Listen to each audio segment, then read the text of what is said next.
25,000-এর জন্য 60,000। তারপরেও তো আমাদের বিবেকের পর্দা খোলে নাই। বলেন বাংলাদেশের কোন ইম্পোর্টার লেখছে পত্রিকায় দিছে আমি আর ইসরায়েলি মাল ইম্পোর্ট করব না, ইসরায়েলি কোম্পানির মাল ইম্পোর্ট করব না? যদিও ডাইরেক্ট ইসরায়েল থেকে করতেছে না, কিন্তু ইসরায়েলি কোম্পানিগুলো তো সুস্পষ্ট, ঠিক না? ওদিন দেখলাম, খুব হাসি লাগলো, কোক খাইতেছে আর বাটার দোকান ভাঙতেছে। কোক কোক খাইতেছে আর কোক কাদের? বাটা কাদের? একটা পেটে ঢুকাইতেছে আরেকটারে ভাঙতেছে। হাস্যকর ব্যাপার। মুসলমান যদি এতটুকু করত যে ওদের দেশের কোনো পণ্য ইম্পোর্ট করব না, ব্যবহার করব না, অথচ দেখেন আপনার ঘরের সাজসজ্জাই তো ওদের জিনিস দিয়া, এতটুক করতেও তো রাজি না, এতটুক করতেও তো রাজি না। আপনি বলবেন খাওয়ার জিনিস, আমিও বলবো খাওয়ার জিনিস। আপনি বলবেন ব্যবহারের জিনিস, আমিও বলবো ব্যবহারের জিনিস। কিন্তু আত্মমর্যাদা তো একটা জিনিস আছে, হ্যাঁ না নাই? হ্যাঁ, আপনার আত্মমর্যাদায় কি বলে? আপনার টাকা দিয়ে তো অস্ত্র কিনতেছে। পেপসিতে তো লেখাই, পেপসি অর্থ কি? হ্যাঁ, পেপসির মিনিংস হলো তোমার একটা পয়সা ইসরায়েলের জন্য,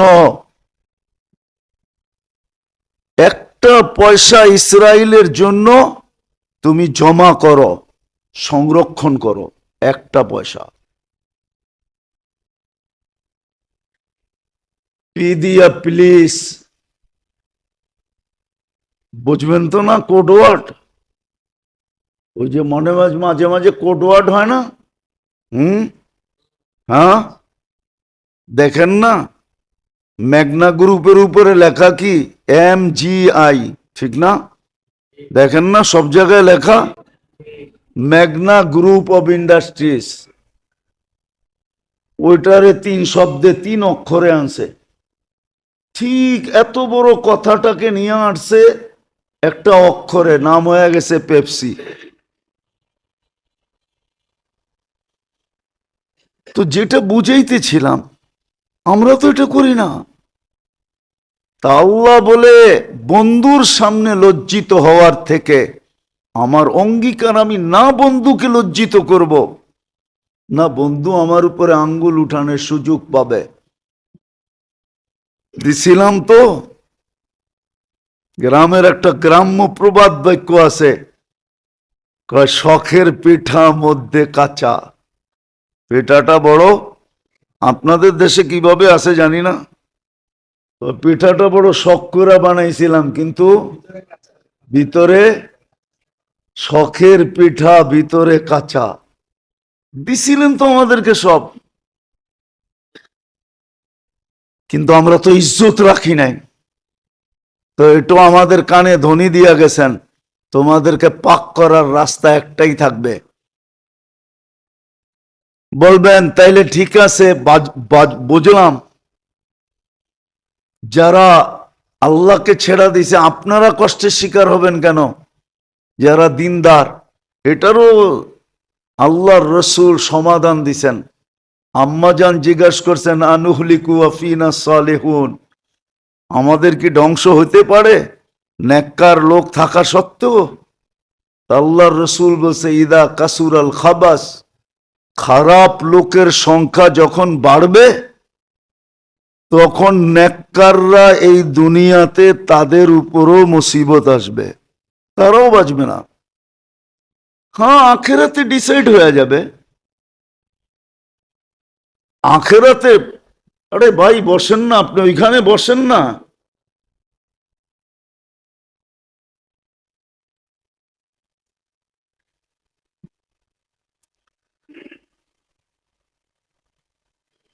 তো যেটা বুঝাইতেছিলাম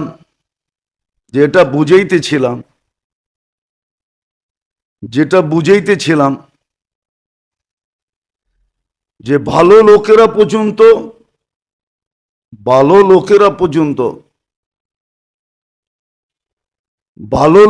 পর্যন্ত ওই বিপদের সম্মুখীন হইতে হবে। তো আজকে যে মুসলমানের দুরবস্থা, এটা আমাদের হাতের কামাই। আপনার হাতের কামাই, আমার হাতের কামাই।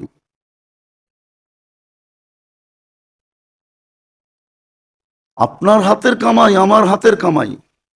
বুক করে সারাদিন আল্লাহরটা সারাদিন বুক করে সার্ভিস নেয় আল্লাহর, সেবা নেয় আল্লাহর, কিন্তু সারা দিনে 10 বার আল্লাহ বলতে চায় না। কেননা সামনে একটা সময় আসতেছে, কোয়ালিটিফাই তো বানাইতে হবে। সামনে কিন্তু 2টা বিপদ আসতেছে,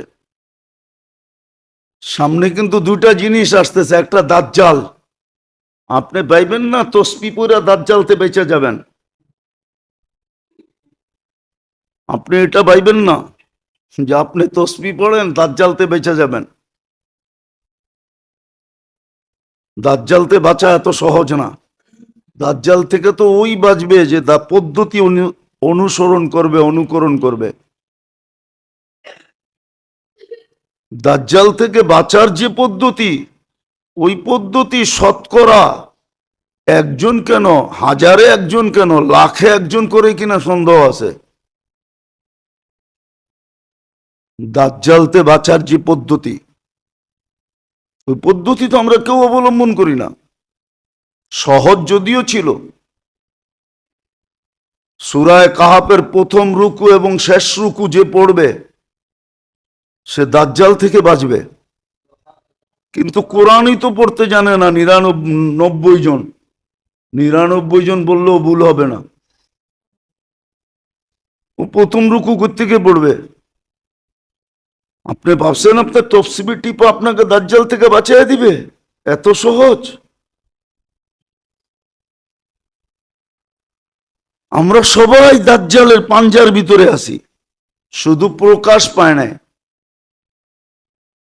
প্রকাশ পাইলেও হাতের খুলা দেখাবে, তুই অনেক আগে আমার পাঞ্জার ভিতরে, তুই যাবি কই?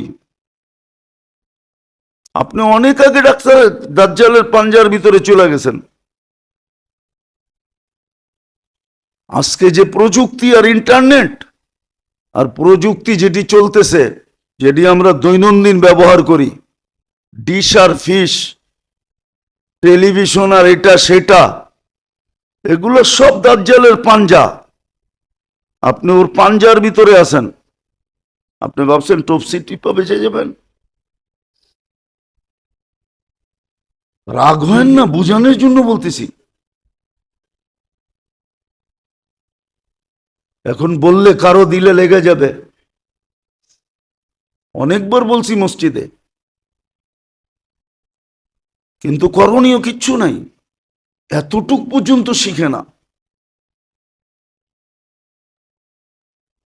তো যেটা বুঝাইতেছিলাম, আমরা শিখি না। আমাদের এক এক দল এক এক ভাবনায় আছে যে আমি বেঁচে যাবো। এত সহজ? দুনিয়ায় কোন নবী আসে নাই যেই নবী উম্মতকে দাজ্জালের ব্যাপারে সতর্ক না করছেন। আর আমাদের নবীজি তো সবচেয়ে বেশি করছেন। এটা দাজ্জাল আমাদের ভিতরেই আসবে, আমাদের সময়ই আসবে। এত তাড়াতাড়ি বেঁচে যাবেন? সবাই ভাবতেছে ইমাম মেহেদী আলাইহিস সালাম আসলে আমি মিলা যাবো উনার সাথে। এত সহজ? সোনা 22 ক্যারেট হয়, 24 ক্যারেট হয়, 25 ক্যারেট হয় না। 24 ক্যারেট কেন হয় জানেন? 999 হয়। 1000। তারপরও কয় পয়েন্ট বাকি আছে? এখনো 1 পয়েন্ট খাইদ আছে। দুনিয়ার কোন প্রযুক্তি 1 পয়েন্ট দূর করতে পারে না। আপনি ভাবছেন ইমাম মেহেদী আলাইহিস সালামের সাথে মিশা যাবেন আপনি আসলেই? ওনার সৈন্য সামন্ত কি কয়েক কোটি হবে নাকি? মাত্র 70,000। এটা দিয়ে দুনিয়া কাঁপাবে। শুধু 70,000 হবে। সবাই ওনার সাথে মিলা সম্ভব না, ওটারও কোয়ালিটি আছে। এখন পর্যন্ত কোয়ালিটি হয়েছে কিনা জানি না 70,000-এর। হ্যাঁ, যেদিন হবে 70,000 কোয়ালিটি ভাই, ওই দিন উনি আসবে, এটাই সত্য। তো ওনার সৈন্যের সাথে মিলা যাবে না এত সহজে না। আর দাজ্জালের হাত থেকে সহজে বাঁচা যাবে না। বললাম না, সূরা কাহাফের প্রথম রুকু শেষ রুকু তো পড়ি না, না মুখস্থ করছি না পড়ছি, কোরআনই তো পড়তে জানি না। আপনি ভাবছেন তসবিহ টিপা বেঁচে যাবেন আর খালি আল্লাহর উপরে ছেড়ে দিবেন? আপনি কিচ্ছু করবেন না, সারাদিন বুক করবেন আল্লাহটা। মেরে দোস্ত, ভুল জগতে আসি। হ্যাঁ, নাইলে হাদিসে এতগুলা কথা আসতো না, এতগুলা কথা আসতো না, এতগুলা কথা আসতো না, এতগুলা কথা আসতো না। আমাদের দুরবস্থা এই জন্যই আজকে। করণীয় কি ছিল এটাও করি না, যেটা করণীয় ছিল কেউ তো এটা ধারেই দাঁড়ে না। হ্যাঁ, হইতেছে ফিলিস্তিনে হইতেছে, আমার কি? আচ্ছা বলেন, আপনার দেশটা ফিলিস্তিনের থেকে কম? আমি তো যুক্তি দিয়ে আপনাকে বুঝাবো। ফিলিস্তিনওয়ালা গাজাওয়ালাদের তো একটা করিডোর আছে, যেই করিডোর দিয়ে ওরা ঢুকতে পারবে মিশরে। আপনার করিডোর কোথায় আছে? আপনার করিডোর তো বঙ্গোপসাগর। তাইলে আজকের থেকে কলা গাছ লাগাইতে শুরু করেন। যদি সাঁতার দিতে হয় তাহলে 2-4টা দিয়ে একটা বেলা বানায় কমসে কম সাঁতার দেওয়া যাবে। ছোটবেলা কলা গাছের বেলায় চড়তাম, বেলা চিনেন তো? হ্যাঁ, তাহলে কলা গাছের চাষাবাদ বেশি করেন। আপনার তো কোনো করিডোরই নেই। ওর তো একটা করিডোর আছে, আপনার কয়টা আছে? আপনার অবস্থা তো বেশি ভালো না। সত্য তো এটাই, মুসলমানদেরকে বিজাতির চেয়ে মুসলমান বেশি ডুবাইছে। কবির ওই কথা সত্য, মুঝে আপনু নে লুটা গैरू में कहां दम था, मुझे আপনু নে লুটা गैरू में कहां दम था। আমাকে আমার মানুষ ডুবাইছে, অন্যের ডুবানোর ক্ষমতা কখন ছিল? দুনিয়ায় সবচেয়ে ভীতু জাতি চিনেন না? চিনেন? হ্যাঁ, কে? দুনিয়ায় দুটা জাতি সবচেয়ে ভীতু, একটা হলো ইহুদি আর একটা হলো মূর্তি পূজক। এদের চেয়ে ভীতু জাতি দুনিয়াতে নাই। কিতাব বলে, কিতাব, সায়েন্স বলে। আর তৃতীয় হইল যারা ওদের সাথে বন্ধুত্ব রাখে, ওরা সবচেয়ে ভীতু। ওরা ভীতু জাতি। এই দুই জাতি দুনিয়ার সবচেয়ে ভীতু। দুই জাতি সবচেয়ে ভীতু জাতি। যদি মূল্য যুদ্ধের যুগ থাকতো, সামনাসামনি যুদ্ধের যুগ, তাহলে আপনি বুঝতে পারতেন কত ভীতু। এখন তো অস্ত্র দিয়া লড়তেছে, ঠিক না? অস্ত্র সরায়া দিয়া দেখেন কতটুক লড়ে, কতটুক লড়ে। তো যেটা বুঝাইতেছিলাম, মুঝে আপনুনে লুটা। আজকে মুসলমানের কারণে মুসলমানের এই দুরবস্থা, ওদের কারণে না। কবির কথাই সত্য, মুঝে আপনুনে লুটা গैरू में कहां दम था। मेरी किश्ती वहां डूबी जहां पानी कम था। আমার নৌকা ওইখানেই ডুবছে যেখানে ডুবার কথা না। আর একটা আছে না, ইস ঘর কো আগ লাগি হ্যায় ইস ঘর কে চেরাগ সে, এই ঘরে আগুন লাগছে এই ঘরের আগুন দিয়েই। আমাদের কারণেই আমাদের দুরবস্থা, নাহলে আল্লাহ আমাদের দুরবস্থা চাপায়া দেন নাই। বোঝা গেল অপারেশন চলতেছে, আর যদি তা না হইতো, জুলুম যদি হইতো, বাস্তবিকই যদি কিছু হইতো, তাহলে আজকে ১.৫ বছরে সাহায্যের চিহ্ন কখনো না কখনো দেখা যেত। সাহায্যের কোনো চিহ্ন তো দেখা যাইতেছে না, সাহায্যের চিহ্ন তো দেখা যাইতেছে না। আপনি বলবেন আফগানিস্তান জিতা গেছে, আরে এখন জিতলেই কি আছে, জিরু বানায় তো হাতে উঠে দিছে, ঠিক না? কি জিরু বানায় তো উঠে দিছে, ঠিক না? এখন বললে তো মিডিয়ায় চলে যাবে, বলাও তো যাবে না। ইতিহাস তো আমরা জানি, কেননা ইতিহাস পড়ি বিদায় জানি, বলাও তো যাবে না। শুধু এতটুকু ইশারায় বলতেছি। হ্যাঁ, এখন কিন্তু বিশ্বাস করা অনেক কঠিন, বিশ্বাস করা। টুপি দেখবেন, জুব্বা দেখবেন, দাড়ি দেখবেন, তসবি দেখবেন, কিন্তু ভিতরে ভিতরে দেখবেন ওর নেফাক আছে, ও মুনাফেক, ও আপনারই বিরুদ্ধে, আমারই বিরুদ্ধে। বুঝা খুব মুশকিল এখন। নাহলে পাকিস্তান আমলে আপনাদেরকে আমি বলতেছি, যেই কাঁচা টাকা ছিল, 1 টাকার যে কয়েনটা ছিল ওটা 100% রূপা ছিল। কি আছে আপনার কাছে? 2-1টা নিয়ে আসেন, আমি কিনবো। 1 টাকারটা 2000 টাকা দিয়ে কিনবো, ক্যাশ, কচকইচা নোট দিমু একবারে। ওই কাঁচা টাকা কোথায় গেছে? কে নিয়ে গেছে? ট্রেন বইড়া,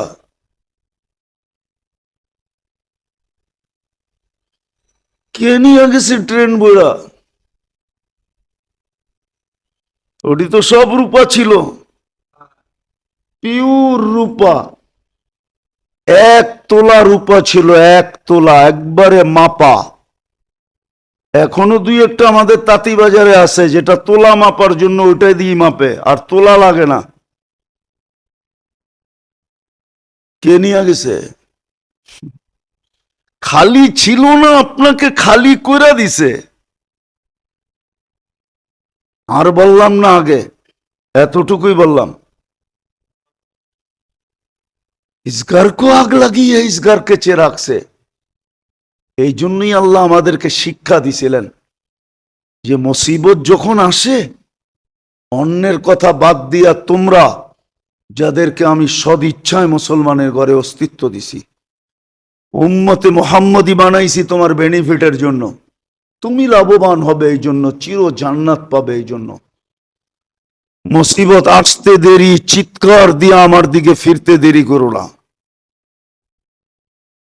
যেরকম বাচ্চা যেরকম বিপদ দেখলে মা বইলা চিৎকার দেয়, বাবা বইলা চিৎকার দেয়, আল্লাহ শিক্ষা দিছিলেন বিপদ দেখলে আমাকে ডাইকো।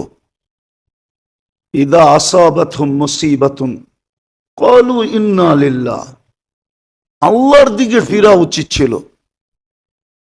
এখনো অপেক্ষা আছে আল্লাহ, নাহলে হাদিসে কুদসি কেন আসতো?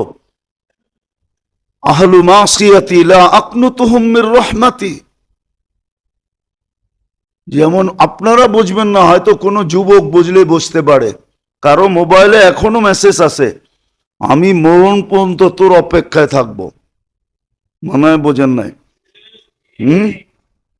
আল্লাহ বলে কণ্ঠনালীতে রু আসার পূর্ব মুহূর্ত পর্যন্ত আমি মুসলমান, তোর অপেক্ষায় থাকবো। দেখেন ওর পাওয়ার কতটুকু আছে। এক হোয়াইটের সামনে ওর কোনো পাওয়ার নাই। হোয়াইটই, ওরাই। ওরা জানে এটা মন্ত্রী হইলে কি হবে, সবকিছু খুইলা দিয়া মন্ত্রী হয়ে গেছে, হইলে কি হবে, ভিতরের আগুন এখনো আছে, ভিতরের আগুন এখনো আছে। সত্য এটা, আমি আপনাদেরকে সত্য কাহিনী দিতে পারি। বুঝেইতেছিলাম যে আজকে যে মুসলমানের দুরবস্থা, মুসলমানের যে দুরবস্থা, এটা আল্লাহর ঘোষিত দুরবস্থা। বাংলা একটা কথা বলে, সোজা আঙ্গুলে ঘি না উঠলে বেকা আঙ্গুলে উঠাইতে হয়। আল্লাহরও কথা এটাই, সদিচ্ছায় আমি তোমাদেরকে মানুষ বানাইছি, মুসলমানের ঘরে জন্ম দিছি, তোমাদের ভাগ্য খোলার জন্য আমি আমার বন্ধু দিছি। মুহাম্মদুর রাসূলুল্লাহ আসছেন আমাদের ভাগ্য খোলানোর জন্য। আপনি একটা কথা চিন্তা করেন না, আপনার ভাগ্য খুলছে কিভাবে? সমস্ত উম্মত এক নেকি করলে এক নেকি হতো, আর আপনি এক করলে শুরু 10-এর থেকে, কতর থেকে শেষ কোথায়? শেষ বেগায়রে হিসাবে যায় শেষ। আপনার শুরু তো 10 থেকে, শেষ হইল হিসাব যেখানে শেষ ওইখানে। এত বড় ভাগ্য আপনার করলো। একটা দেখাইলাম, সর্বদিকে আপনার ভাগ্য খুলে দিল। জমিনের রাজত্ব তো আমাদেরকেই দিছিলেন। হ্যাঁ, ইন্নাল আরদা ইয়ারিসুহা ইবাদিয়াস সালিহুন, কোরআন তো এটাই বলে, জমিনের রাজত্ব তোমাদের জন্য ছিল, কিন্তু একটা শর্ত ছিল, সালিহুন, আমি যেমন চাই তেমন যদি হও তাহলে জমিনের রাজত্ব তোমাদের। ইতিহাস তো দেখছে একটা সময়, ইতিহাস ছিল, মুছে দেওয়া যাবে না, ইতিহাস ছিল এক সময়। আপনি ইতিহাসের পাতা উঠান, মুসলমানের পেটের বাচ্চা পর্যন্ত বাতা পাইত। ইতিহাস এক সময় ছিল, বিজাতি সদ ইচ্ছায় তার কামার 60% মুসলমানকে দিয়া, তারপরে মুসলমান বাধ্য করতেন না যে আমার সমাজে তোমাকে থাকতে হবে না, নিজের ইচ্ছায় বলতো তোমার সমাজে আমি থাকব, আমার কামার 60% তোমাদেরকে দিব, তারপরও আমাকে তোমার সমাজে রাখো, 40% দিয়ে আমি যতটুকু সুখে থাকবো, আমার সমাজে 100% বিলায়েও এর 100 ভাগের 1 ভাগ সুখ আমি পাবো না। কেন? ওদের সমাজটা এরকমই ছিল, দাসত্বের সমাজ ছিল। আমরা ওই যুগে জন্ম নেই নাই যেই যুগে জমিদারি প্রথা ছিল। জমিদারির প্রথার ভিতরে যারা জন্ম নিয়েছিলেন আর যারা সময় কাটাইছে, ওগুলো কবর থেকে উঠে জিজ্ঞাসা করতে হবে যে তোমাদের সময়টা কিরকম কাটতো। প্রজা হিসাবে যারা জীবন কাটায় গেছেন, ওদেরকে কবর থেকে উঠে জিজ্ঞাসা করতে হবে ওরা কিভাবে সমাজ জীবন কাটাইছেন। চাই মুসলিম জমিদার হোক, চাই অন্য সম্প্রদায়ের জমিদার হোক, আপনি ইতিহাস উঠে দেখেন, গাঠেন ইতিহাস। তো একটা সময় ছিল, যতদিন শর্ত পূরণ হইতেছিল, ইবাদিয়াস সালিহুন, প্রমাণ আনা যায়। এই ইহুদিদেরকেই বলতো মুসলমান, হাদিসে আছে ইয়াকতুলুশ শারকিয়ুল গারবিয়্যা, শারক বলা হয় পূর্ব দিকে হলো মধ্যখানে দরিয়া উর্দুন, পূর্ব দিকে হলো ফিলিস্তিন আর উর্দুন, আর পশ্চিম দিকে হলো ইসরায়েল। হাদিসে আছে পূর্ব আলারা পশ্চিম আলাদেরকে হত্যা করবে। ইহুদিদেরকে বলে তোমরা বলতেছো সত্য, কিন্তু এখানে একটা শর্ত আছে। আল্লাহ বলছে মুসলিম আব্দুল্লাহ, যে তোমরা এখন আল্লাহর বন্দাও না, আর তোমরা এখন পারফেক্ট মুসলমানও না। যেদিন হবে ওদিন এই হাদিস সত্য হবে। আমরা মানি তোমরা কতল করবে। তখন ইহুদিরা সমস্ত জায়গায় আশ্রয় নিবে, আর সব জায়গার থেকে আওয়াজ আসবে, পাথরের থেকে আওয়াজ আসবে, ইয়া মুসলিম ইয়া আব্দুল্লাহ ওয়ারা ইহুদ, ও মুসলমান, ও আল্লাহর বান্দা, আমার পিছে ইহুদি লুকায়া আছে, ফাকতুলহু, তাকে কতল করো। ইল্লা শাজারাতাল গারকাত, একটা গাছের থেকে আওয়াজ আসবে না, সেটা হলো ঝাউ গাছ। দেখবেন আমাদের গুলশান বনানী বাড়ি দ্বারা অধিকাংশ বাড়িতে ঝাউ গাছ আছে। ঝাউ গাছ দেখতে সুন্দর, কিন্তু এটা হলো ইহুদি গাছ। এই গাছের নামই হলো ইহুদি গাছ, কিন্তু মুসলমান পছন্দ করে লাগাইতেছে। তো শর্ত আছে। আজকে যে দুরবস্থা, আমরা কারণ তালাশ করি না যে কেন হইল। একের পর এক কেন হইতেছে, কারণ আল্লাহর অঙ্গীকারও আছে। আল্লাহর অঙ্গীকার আছে যে তোমাদেরকে আমি মানুষ, মুসলমান, উম্মতে মোহাম্মদী বানাইছি। যদি দেখি মেডিসিনে কাজ না হয়, ইবাদত বন্দেগী ছিল মেডিসিন, আর আমরা মেডিসিন ছেড়ে দিছি। বললাম তো রাগ হয় না, খানা পর্যন্ত বিসমিল্লাহ বইলা খায় না, ঘুমানোর সময় দোয়া পর্যন্ত পড়ে না, উঠো দোয়া পড়ে না। সারাদিনেরটা তো বাদ দিলামই, 24 ঘন্টা আল্লাহর সার্ভিস নিতেছে। আল্লাহ তো বলে, অনেক সময় নিজের চয়েসের কারণে, পছন্দের কারণে সবার সামনে লজ্জায় নিজেকেই মুখ ডাকতে হয়। আছে এরকম পর্ব, আছে এরকম, মনে হয় বোঝেন নাই। আপনি খুব পছন্দ করে ম্যানেজার নিয়ে আসছেন, পুরান ম্যানেজারে আউট করে দিছেন, কিন্তু কয়েকদিন পরে ধরা পড়ছে মাশা আল্লাহ, মাশাআল্লাহ বোঝেন কি, মাশাআল্লাহ বোঝেন, খুব ভালো মানুষ, ঠিক না?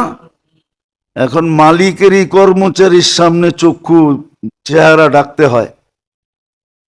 আল্লাহ বলে তোমাদের যে দুরবস্থা, কিয়ামতের দিন যদি তোমাদেরকে উঠাই, তো নিজেকে বন্ধুর সামনে, তো শব্দটা যদিও শোভনীয় না, বন্ধুর সামনে লজ্জিত হইতে হবে। কেননা বন্ধুর সাথে অঙ্গীকার, আমি বন্ধুকে লজ্জিত করব না। এই জন্য আল্লাহ সিস্টেম বানাইছেন, হাদিসে আছে, আমরা হাদিসের বাহিরে বলতেছি না। আল্লাহ রসুল বলছে আমার উম্মতের শাস্তি দুনিয়াতে আল্লাহ দিয়া দিবে, শাস্তি দুনিয়াতেই হয়ে যাবে। একটা হলো আল কাতলু আল জালাজিলু, দুটা দিয়া শাস্তি দিয়া দিবে। একটা হলো অনার্থক হত্যা, অহেতুক হত্যা, কারণ ছাড়া হত্যা। আজকে মুসলমান যে হত্যা হইতেছে কারণ ছাড়া, যে মরতেছে সেও জানে না আমি মরলাম কেন, যে মারতেছে সেও কোনো যুক্তি দিতে পারবে না। নাইলে বলেন হামাস কয়জন? 25,000, মেয়েরা তো ফেললো 60,000 নিরীহ মানুষকে। 60,000 তো নিরীহ মারা গেল। অথচ হামাস টোটাল হলো 25,000।